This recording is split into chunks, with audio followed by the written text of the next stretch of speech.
Good morning. Ayan, inayos na po yung bubong ng CR namin kay lagi kami nauulanan pag nagsi-CR.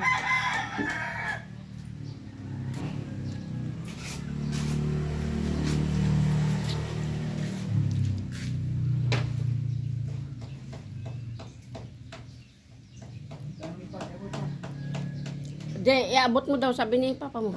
Ano na naman?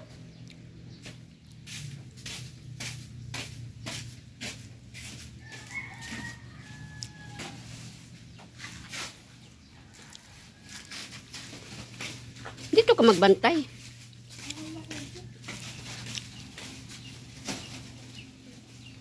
Ayan guys, yung ginamit namin. Temporary, atip muna kami ng nipa sa CR kasi maulanan kami pag naliligo o nagbuhugas dito.